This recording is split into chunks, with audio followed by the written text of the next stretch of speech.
Hi guys, Wakka here. So let's create a simple curved tunnel and we're going to also cap it as well. So what we need to do is start off with a box.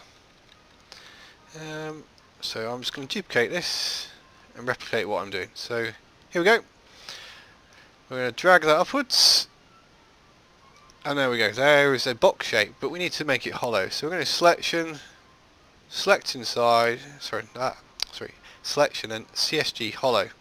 Now we can hollow the box. So I'm going to take off by holding shift, left click, that's one end, shift, left click, that's the other end off. I'm also just going to tidy it up a little bit so they're not overlapping the brushes. There we go. Now we have the cube, but we don't have this nice effect going on here. So what we're going to do is select that brush, go to this view, press space, now it's duplicated. I will then go to patch, curve, simple curve patch, give it a patch density, whatever you want to do, depends how fine and how much you want to adjust it, 5x5, that'll do for now, click OK. We now have the patch. If I just drag this down somewhat, we can see it from this angle. We'll make it this sort of colour. But we don't need to see the top, so we're going to go do Control I, so now we can see it on the bottom. But it's still not curved, so I'm going to change my view using Shift and Tab, and we're in this view, and press V.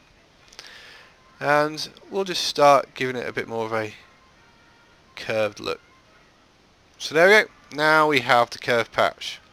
So it's looking half decent, but it's not got the cap on. So all we're going to do, I'm just going to adjust this a bit more because I would rather have a bit more of a curve appeal to it. So we're just going to drag this down a bit more.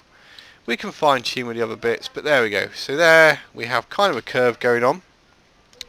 We are now going to hold your shift key, press C for Charlie, and we're going to create an inverted end cap. So we're going to select that, and we're going to click OK. And it's gone and done this, so let's just put these brushes up here. If I press V for Victor, or violin, and we're going to highlight this row. See, it's highlighted the whole row across there. If I just, and we're just going to hold down the Alt key using the left mouse button, drag it along to here. We're going to have to change the grid size, so let's just make the grids a bit smaller. Drag it in. That's one side done. So I've let go of the Alt key now. I'm just going to highlight that whole row again. Then I'm going to hold the Alt key, drag with the left mouse button. It's going to snap in. And there, now we have a bit of a curve going on. Now these faces look a little bit off, so we can just tidy them up somewhat using the set or natural or horizontal and vertical. And you could use a different colour if you want, so we could go for a grey colour there. And hey presto, we now have a tunnel with a red roof. Again, we're going to select a different texture I think on there.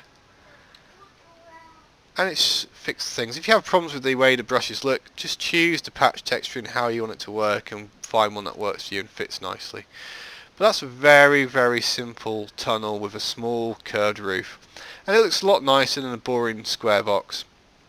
And you can do a lot more with it as you go. But that'll do for now. I'll do sort of curved tunnels and more later on, but that should keep you guys going for a little bit longer. Thank you very much. Bye.